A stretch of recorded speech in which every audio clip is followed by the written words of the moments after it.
The biting wind carried the scent of sage and dust as Grace Goldstein stepped off the rickety stagecoach in Redemption Creek, Wyoming Territory, 1878. Her trembling fingers clutched a crumpled advertisement torn from a 3-month-old newspaper. Cook wanted at Arrow Ranch, good pay for hard work. It wasn't much, but after losing everything in Chicago, it was all she had left to hope for. Grace smoothed her travel-worn dress and adjusted her bonnet, squinting at the dusty Main Street before her. Redemption Creek was barely a town, a general store, saloon, blacksmith, and a handful of wooden buildings that looked ready to surrender to the next strong wind. Nothing like the bustling Chicago streets she'd left behind.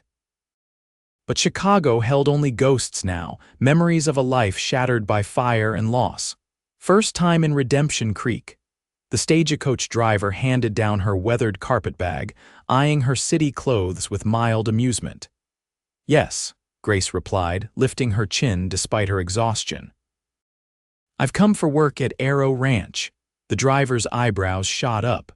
"Zachariah Alden's place, that's 10 miles west. Not much out there but hard work and loneliness, miss." "I'm not afraid of either," she replied, though her voice wavered slightly. After losing her parents and their bakery to the Great Chicago Fire, followed by the slow dissolution of her engagement to a man who couldn't bear the thought of marrying a penniless woman, Grace had grown accustomed to both. The general store owner pointed her toward a weekly supply wagon headed for outlying ranches. The driver, a grizzled man named Hank, barely acknowledged her presence as she climbed aboard, wedging herself between sacks of flour and coffee beans. "Arrow's the last stop," he grunted. "Hope you know what you're getting into." The journey stretched endlessly across the Wyoming landscape. The vastness of it stole Grace's breath, rolling hills of sage and grass stretching to mountains that seemed impossibly distant. So different from Chicago's crowded streets, yet something about the wild openness tugged at her heart. By late afternoon, the wagon rattled through a wooden archway bearing a weather-beaten sign. Arrow Ranch. Grace's heart quickened as they approached a sprawling log house nestled against a backdrop of cottonwood trees. A barn and several outbuildings dotted the property, while cattle grazed on distant hillsides. Before the wagon fully stopped, a lanky young man bounded from the porch, his face alight with curiosity. He couldn't have been more than 20, with sandy hair and a smattering of freckles across sun-bronzed cheeks. "Pa, the supply wagon's here and there's a lady." He called over his shoulder, grinning broadly. A tall figure emerged from the barn, moving with the measured gait of a man accustomed to command. Zachariah Alden cut an imposing silhouette against the setting sun, broad-shouldered and straight-backed despite approaching 40 years. His dark hair was streaked with silver at the temples, and a neatly trimmed beard framed features that might have been handsome if not for the permanent furrow between his brows. "I don't recall ordering anything that needed a delivery woman," he said, his deep voice tinged with suspicion as he approached. Grace climbed down from the wagon, willing her trembling legs to steady. "Mr. Alden, I'm Grace Goldstein from Chicago. I've come about the cook position." Zachariah's frown deepened. "That advertisement was posted months ago." "Yes, sir, I understand, but we gave up waiting, been making do." His eyes, the color of weathered denim, assessed her from head to toe. "You don't look like you've ever cooked for ranch hands." The young man bounded forward. "But Pa, remember what you said last night about my biscuits, that they could sink a ship?" His grin widened as he looked at Grace. "I'm Timothy. Most folks call me Tim." "Don't be rude, son," Zachariah admonished, though his stern expression softened slightly when he glanced at the boy. Grace squared her shoulders. "Mr. Alden, I ran a bakery with my parents in Chicago before the fire. I can cook for 5 or 50. I'm not afraid of hard work, and I've traveled too far to be turned away without a chance to prove myself." Something flickered in Zachariah's eyes, respect, perhaps, or simple curiosity. After a long moment, he nodded curtly. "1 week. You'll get room, board, and fair wages if you stay." "Kitchen's through there," He gestured toward the house. "Supper's at 6, 8 hungry men waiting. Show me what you can do." With that, he turned and strode back toward the barn, leaving Grace standing in a swirl of dust. Timothy grinned at her. "Don't mind Pa, he's not really mean, just—" He searched for the right word. "Careful, since Ma died." Grace's heart softened. "I understand. Will you show me to the kitchen?" The ranch house kitchen was spacious but desperately in need of a woman's touch. Pots hung haphazardly from hooks, dishes were stacked without order, and a layer of dust covered everything not used daily. But the stove was solid, the pantry well stocked, and Grace felt a flicker of confidence as she rolled up her sleeves. With only 2 hours before supper, she worked frantically kneading dough for fresh bread, preparing a hearty beef stew with vegetables from the root cellar, and baking an apple pie with dried fruit she found in the pantry. The familiar motions brought comfort after weeks of uncertainty. At precisely 6 o'clock, Boots thundered onto the porch. Grace smoothed her hair, took a deep breath, and began serving the ranchers filing into the dining room. 8 men, including Zachariah and Timothy, took seats at the long oak table. Their curious glances made her cheeks warm, but she kept her chin high as she set steaming bowls before them. A heavy silence fell as they tasted her cooking. Grace stood by the kitchen door, hands clasped tightly before her, heart pounding. Timothy was the first to break the silence, his eyes wide with wonder as he looked up at his father. "Pa, she makes supper taste like love," the simple, childlike declaration hung in the air. For the first time since her arrival, Zachariah's stern expression cracked, revealing the ghost of a smile beneath his beard. "It seems we might have found our cook after all," he said quietly, meeting Grace's gaze across the room. That night, lying in the small but clean bedroom that had once belonged to Zachariah's late wife, Grace felt something she hadn't experienced in months: hope. Days slipped into a rhythm at Arrow Ranch. Grace rose before dawn to prepare breakfast, spent mornings baking bread and planning meals, afternoons preserving food and cleaning, and evenings serving supper to appreciative ranch hands. The work was exhausting but satisfying, reminding her of happier days in her parents' bakery. Timothy quickly appointed himself her helper and guide, eager to show her the ranch and share stories about his mother, who had died from fever when he was 12. Through his chatter, Grace pieced together the story of the Aldens, how Elizabeth Alden had been the heart of Arrow Ranch until her death 4 years ago, how Zachariah had retreated into himself afterward, pouring his grief into building the ranch into one of the most successful in the territory. Zachariah himself remained distant, though Grace occasionally caught him watching her with an unreadable expression.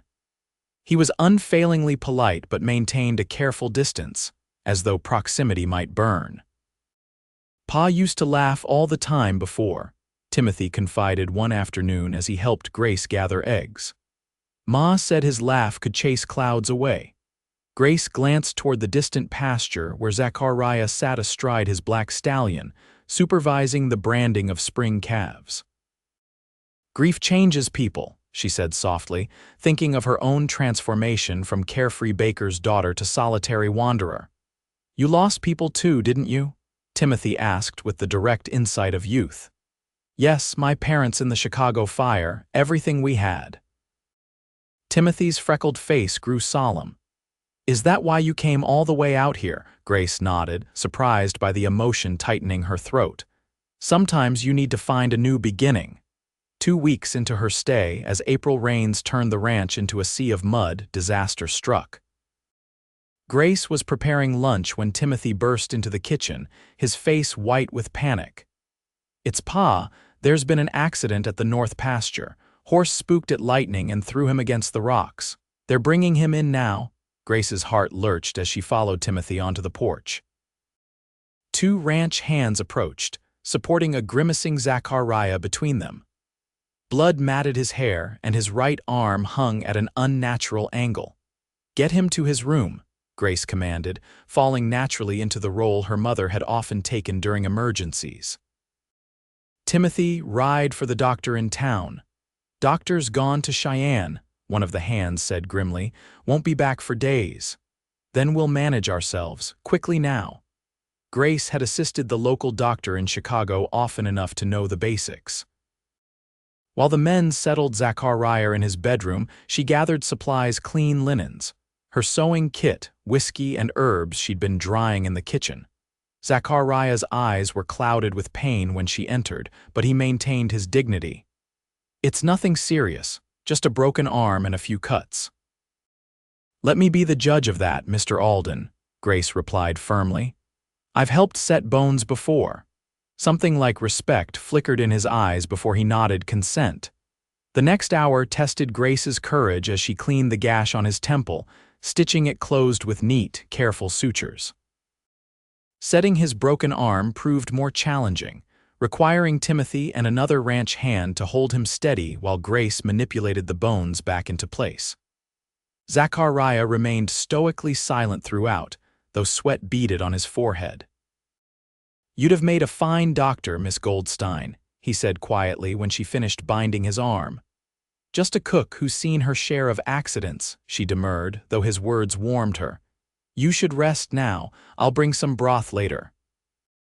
That evening, after the ranch hands had been fed and the kitchen cleaned, Grace prepared a tray for Zachariah. She found him awake, propped against pillows, his face drawn with pain despite the laudanum she'd given him earlier. You should be sleeping, she admonished gently, setting the tray beside him, pains too insistent a companion for sleep. His voice was rough with exhaustion. Timothy tells me you lost your family in the Chicago fire. Grace paused, surprised by the personal question. Yes. Our bakery was in the path of the flames. My parents, they went back for my grandmother's recipe book. The memory still brought a sharp pain. I was delivering an order across town. By the time I returned, everything was gone. Zachariah's eyes held hers. I'm sorry. Loss leaves wounds that don't heal clean. Like broken bones that need to be reset, Grace offered quietly. Sometimes the healing hurts more than the breaking. A ghost of a smile touched his lips. A philosopher as well as a cook and nurse. Merely someone who's had time to think while kneading bread. She hesitated, then added, Timothy has told me about your wife. She sounds like she was a remarkable woman. Zachariah's expression softened. Elizabeth was everything to this place to us. She made this house a home. His eyes drifted to the window. Sometimes I still expect to hear her voice calling me in from the fields. The people we love never truly leave us, Grace said gently. Zachariah's gaze returned to her, studying her face with new interest. No, I suppose they don't. After a moment he added, Thank you, Miss Goldstein, not just for this, he indicated his bandaged arm, but for bringing something back to Arrow Ranch that's been missing for too long. Grace felt a blush warm her cheeks. I'm just doing my job, Mr. Alden. Zachariah, he corrected. I think we've moved beyond formalities, don't you? As spring progressed into summer, something shifted between Grace and Zachariah. Their conversations grew longer, extending beyond the practical matters of running the ranch. She discovered his dry wit, his passion for books, his dreams of expanding Arrow Ranch for Timothy's future. He learned of her childhood in Chicago, her love of baking, her secret ambition to someday open another bakery of her own. Zachariah's arm healed slowly, forcing him to remain closer to the house than usual. Many evenings, after Timothy had gone to bed, they would sit on the porch watching fireflies rise from the grass while sharing stories of their pasts. Grace found herself looking forward to these quiet moments, even as she tried to guard her heart. One sultry July evening, as thunderclouds gathered on the distant horizon, Zachariah broke their comfortable silence with an unexpected question. Why did you really come to Wyoming, Grace? A woman with your talents could have found work anywhere in Chicago, Grace's hands stilled in her lap. After the fire, there was a man, James Howard. We were engaged to be married. The words came slowly, painful even after months.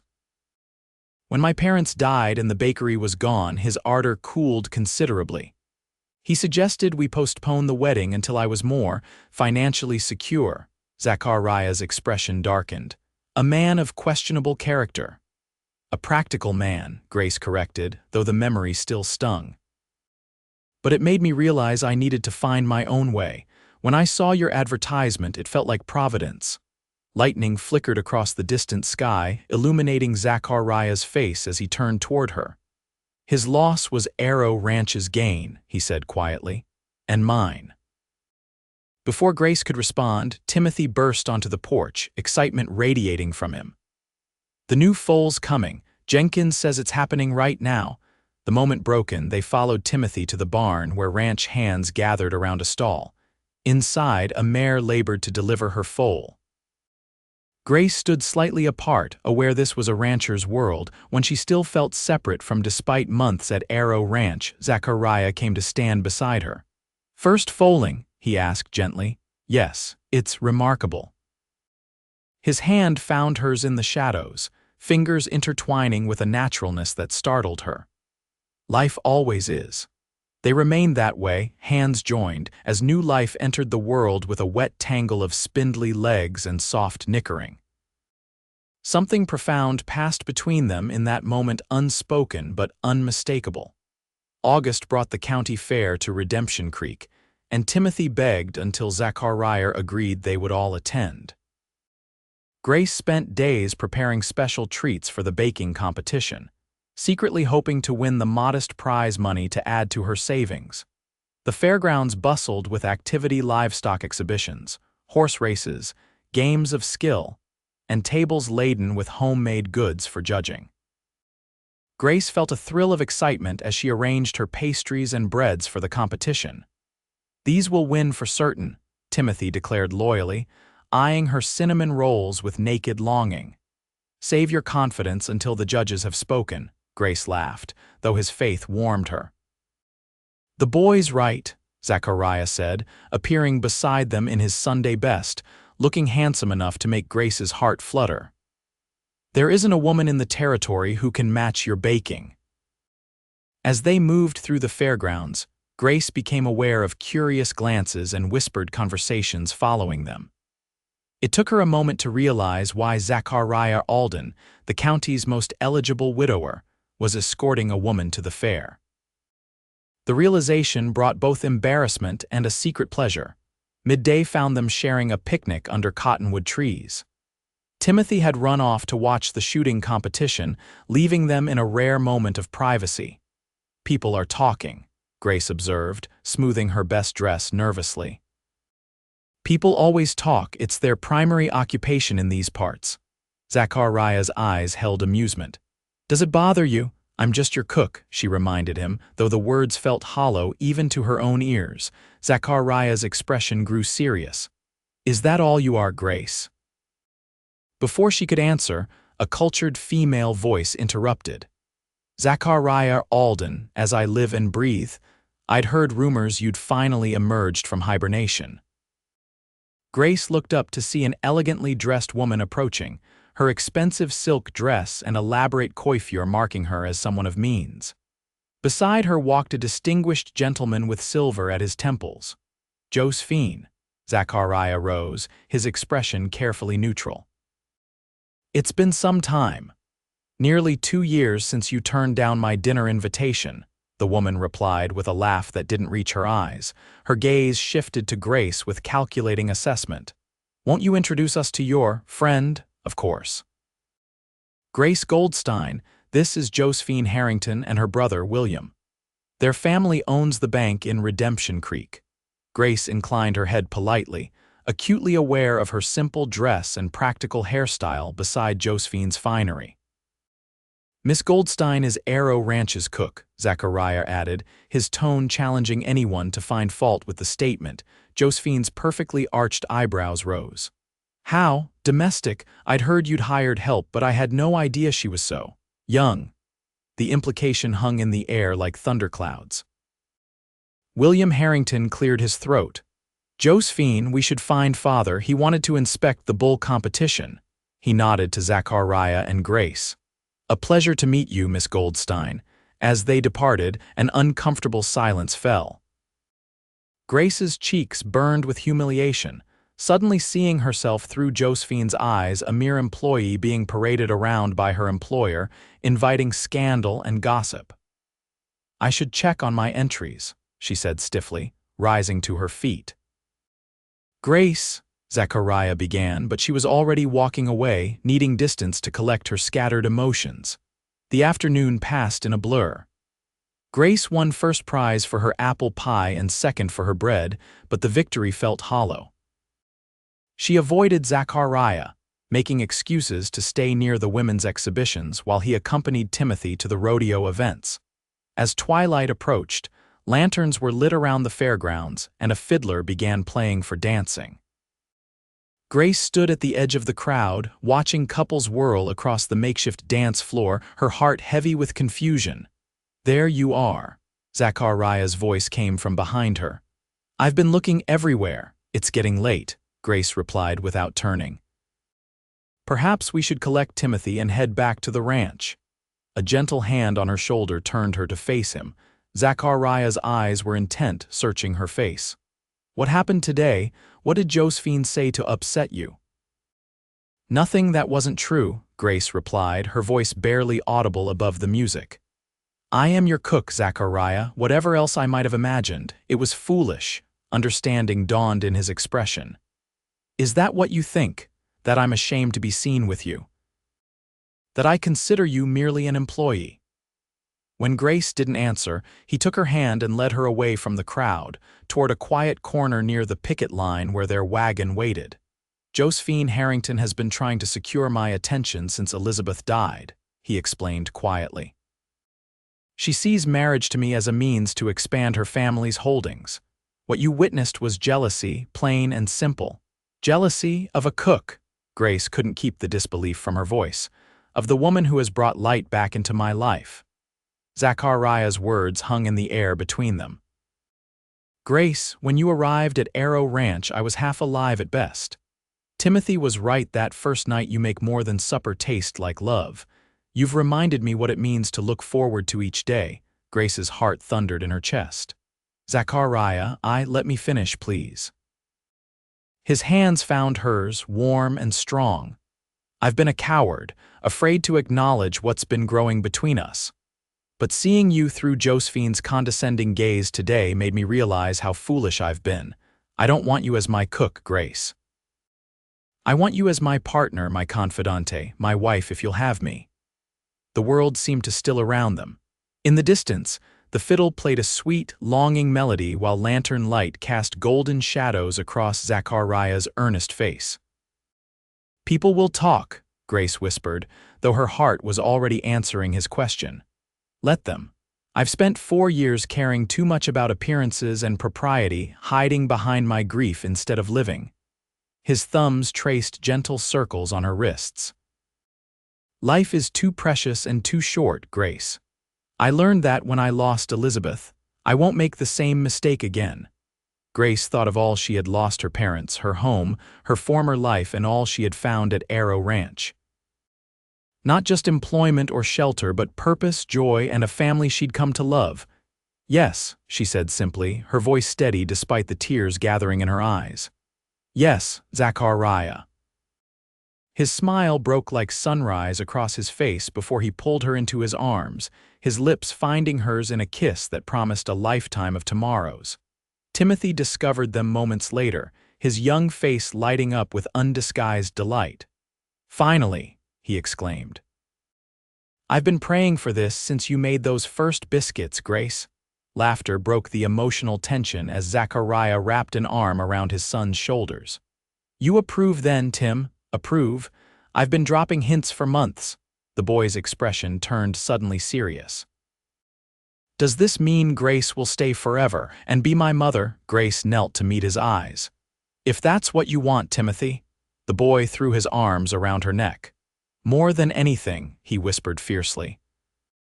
They were married in September, when the aspen trees turned to gold against the Wyoming sky. The ceremony took place at Arrow Ranch, with Timothy proudly standing as his father's best man. The entire county turned out for the celebration, even Josephine Harrington, whose congratulations were stiff but civil. Grace wore a dress of ivory silk ordered from Denver, with wild roses in her hair. Zachariah couldn't take his eyes off her as they spoke their vows beneath an arch of twisted branches and autumn flowers. The reception featured a feast that showcased Grace's culinary talents, including the apple pie that had won at the county fair. As the sun began to set, casting long shadows across the ranch yard, Timothy approached the newlyweds with a carefully wrapped package. "This is for both of you," he said shyly. "I've been working on it for weeks." Inside was a hand-carved wooden sign, the letters burned carefully into the surface. Arrow Ranch, home of the Alden family. Tears filled Grace's eyes as she traced the words with her fingertips. "It's perfect, Timothy." "Pa always says home isn't a place, it's people who love you," the boy said, his freckled face solemn. "But I thought the sign might help people find us anyway." Zachariah pulled his son and new wife into an embrace, his voice thick with emotion. "They'll find us. And they'll always be welcome at our table." Later that night, after the guests had departed and Timothy had fallen asleep, exhausted from excitement, Zachariah led Grace to the porch. The vast Wyoming sky stretched above them, a canopy of stars sprinkled across velvet darkness. "Happy?" he asked softly, his arms encircling her waist. Grace leaned back against his chest, savoring the solid strength of him. "More than I ever imagined possible again. When Elizabeth died, I thought that part of my life was over," Zachariah confessed. "I never expected to find love twice in one lifetime." "My mother used to say the heart is like a garden," Grace replied. "It can always grow more flowers even after the harshest winter." Zachariah turned her in his arms, his expression tender in the moonlight. "My wise, beautiful wife." "My loving, stubborn husband," she countered with a smile. Their kiss was a promise, sweet and certain as the changing seasons. Above them, a shooting star traced a bright path across the night sky, not an ending but a beginning. 5 years later, Grace stood at the kitchen window of Arrow Ranch, watching Zachariah teach their 3-year-old daughter to ride her first pony. Timothy, now 20, supervised carefully, his lanky frame having filled out into that of a young man. In the cradle nearby, their infant son slept peacefully, his tiny fists curled against his cheeks. The ranch had prospered under their joint care. The house had expanded to accommodate their growing family, and Grace had even opened a small bakery in Redemption Creek that she operated 2 days a week, fulfilling her old dream while creating a new one. As she watched her family in the yard, Grace thought of that first evening at Arrow Ranch, when a shy young boy had declared that she made supper taste like love. It had been true, though she hadn't realized then that love would become the main ingredient in everything she created thereafter, not just meals, but a home, a family, and a life richer than she had ever dared to hope for after her losses. Zachariah looked up, catching her watching from the window. Even after 5 years of marriage, his smile still made her heart flutter. He lifted their daughter to his shoulders and strode toward the house, Timothy following with the pony. "Something smells wonderful," Zachariah called as they entered. "Apple pie," Grace replied, lifting their daughter into her arms, "and stew for supper." "Does supper still taste like love, Pa?" Timothy asked with a grin, echoing his long-ago words. Zachariah wrapped his arm around Grace's waist, pressing a kiss to her temple. "Everything does, son. Everything does."